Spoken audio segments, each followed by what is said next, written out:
I was born in the 90s, and like for many others too, Disney movies were an integral part of my childhood. This is no coincidence. The 90s are considered as the time of the Disney Renaissance, in which Disney celebrated one mega success after the other, after almost 2 decades of films that did not do too well, both commercially and financially.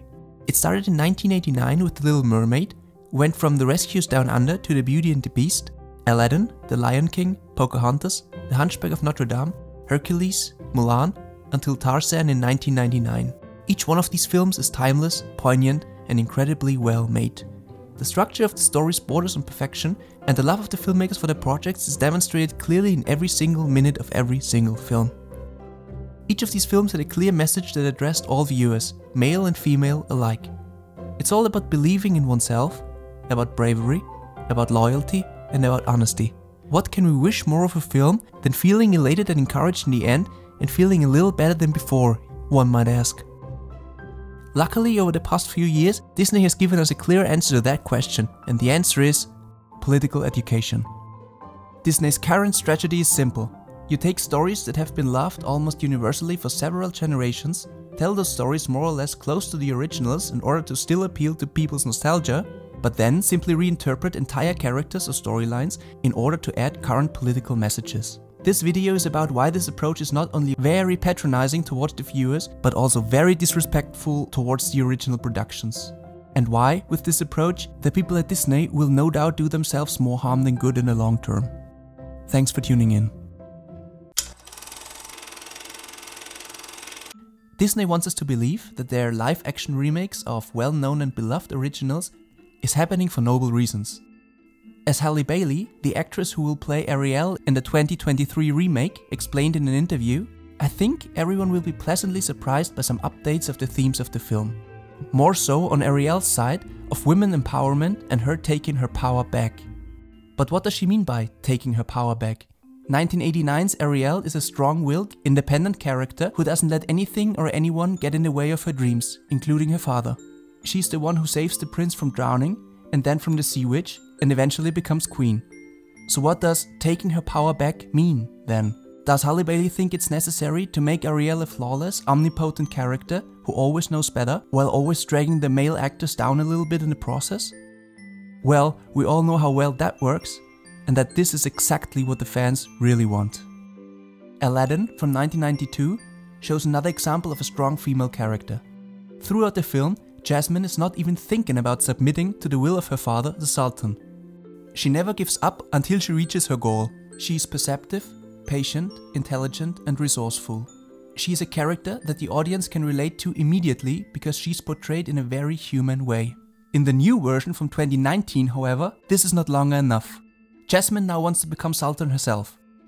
Okay, all well and good.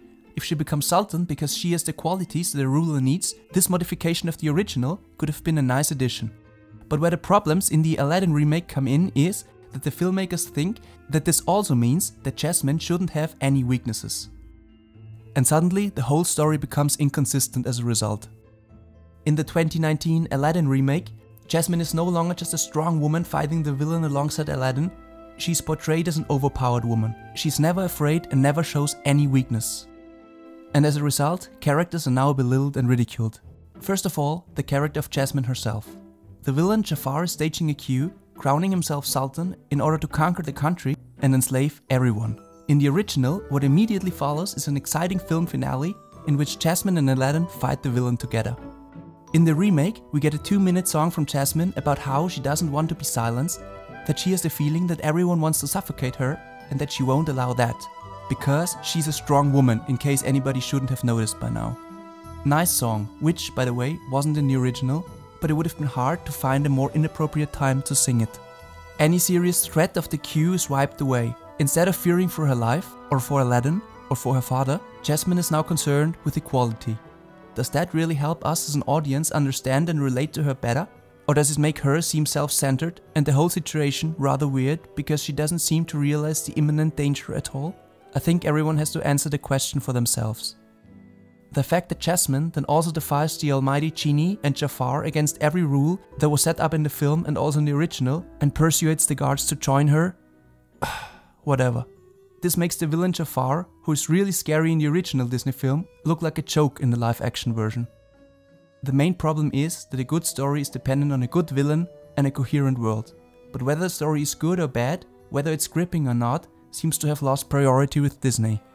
Because all they really care about is one thing. One may wonder why Disney would show such disregard to characters and to storytelling as a whole. Why stories that have already been told, and were told very well, are now retold by taking the originals completely out of context. Because technology has gotten better? Pretty unlikely. Most live-action remakes with real actors rather look like live shows at Disneyland. And computer animated films like The Lion King are lacking all the charm of the original, despite, or precisely because, of all the realism. The price of realism, after all, is the depiction of emotions that are so typical for Disney films. I'm not even going to start talking about remakes like The Lady and the Tramp, which very few people even know about because it has become what it has become. Disney had so much confidence in the project that it wasn't even released in cinemas, going straight to the Disney Plus library. Do you have a remake that you liked and enjoyed? Please let me know in the comments down below. But is the reason for all those remakes that Disney actually wants to do something good? Because it sees itself as an institution to fight racism and many other evils in the world? It's unmistakable that this is exactly how the company sells itself. For example, if you watch movies like the original Aladdin or Peter Pan on Disney Plus, you get a warning beforehand that the movies contain racism. Very unambiguously, it says that Disney, kindly, is not removing the whole movie, but leaves it on the platform despite the harmful content, so that we can all learn from it. A noble warning? Yes, some depictions in the films can indeed be regarded as racist by our modern standards, but we are talking about a few scenes or characters from hours of film footage, some of which is almost 100 years old already. And besides, how many of the characters in the films, regardless of gender or background, are portrayed as strong-willed and kind-hearted? Isn't that actually exactly what Disney writes? That we can all learn from the past together? But does the audience really need a big company telling them what to think? If the actual remakes only exist because of the intention to put original stories into a more politically correct form, then that would mean that Disney is actually presumptuous enough to try educating people. It's pretty interesting how Disney seems to be predominantly casting non-white actors for their remakes. Even Snow White, that got her name because her skin is described as white as snow, will be portrayed by an actress of Colombian descent in the 2023 version. But really only because Disney really wants to show a rich diversity in its universe? I think the real reason is money. With a wide variety of ethnically diverse actors, Disney hopes to appeal to the widest possible audience, so it can easily generate more revenue anywhere in the world. At the same time, they want to do this with minimal risk. The reason why there are no new stories being told is because nobody can assure in advance whether such a new story will actually work with audiences or not. However, with stories that are based on Disney original films, the studio can be sure enough that people will watch them, because they know how well the original stories did. But by doing that, the studio doesn't really seem to care to give the originals completely different interpretations as long as enough money is made from it. It's similar to politics. No one cares what will happen in the future as long as everything is going well in the present. But is it really going so well for Disney? The tide of Disney's success story with its remakes has turned since Mulan in 2020. Not only because of the controversy over the fact that the film was shot in Xinjiang, where human rights are trampled on by the government, nor because of Disney's close cooperation with local authorities. So much for anti-racism. But there's another reason why Mulan failed. The 1998 story of Mulan tells the story of a young girl who, through discipline and hard work, can achieve as much as any man can. A beautiful, touching story with a great message. What did Disney do with the story in 2020? Instead of having to work hard to succeed, the new Mulan was simply given a superpower that made her stronger, smarter and better than any man in the Imperial Army from scratch. What was the message of this film? No longer the women can achieve anything, but that deep down women are better than men. That it's a woman's world where a woman is entitled to success without really having to work hard for it. A message that, unlike that of the original film, is not only far from reality, but also derogatory. Which woman does not have to fight for her success in her life, just like men? Or maybe even more. And what are kids supposed to think watching the new Mulan movie? That everything falls into your lap and you don't have to work hard to achieve something? The fact that this new Mulan was not particularly well received by the public is reflected in the ratings. Such problems arise when a privileged upper-class elite in the film studios presumes to understand the world better than anyone else. No matter how bad a script is, if there are certain messages in it, it's going to be celebrated in certain circles. Because people are patting each other on the back, saying, "It's just great how we identified the problems of the crowd." It's really about time that all other people learn to think as noble and altruistically as we do. And the bad remakes continue with the 2022 live-action remake of Pinocchio, where new characters are introduced simply because of certain quotas, it seems, without contributing to the story in any way.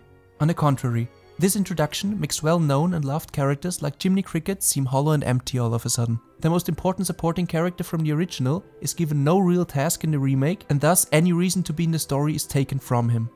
It's also not enough anymore that Pinocchio is kidnapped like in the original. Now he has to be bullied by children as well and is literally kicked out of school. And I honestly thought that the original movie was already dark enough. But where the original was gripping and deep, the new film is poorly told, soulless and boring. Same story here with the ratings. Despite a director like Robert Zemeckis and actors like Tom Hanks, the film was also only released on Disney+. Most of these new Disney movies have been there before, and were better told and paradoxically less judgmental and more encouraging. It's only gonna be so long that Disney can continue on its course of minimum risk and maximum profit. At some point, the fans will be fed up with having the favorite childhood films reworked and presented again in a politically corrected form. Eventually, Disney will have to remember the reason why it was founded, to tell revolutionary stories that people can't get enough of. To quote Walt Disney, "We keep moving forward, opening up new doors and doing new things because we're curious, and curiosity keeps leading us down new paths." If Disney doesn't live up to this, sooner or later there will be no future for this company. Because the people know exactly what they want, to be well entertained and not lectured. Thanks for watching this video. If you enjoyed it, please leave a like and subscribe. It's quite possible that you will also be interested in the next video about why we need more movies like the original Lord of the Rings trilogy, especially in times like these. Thanks for watching and see you soon.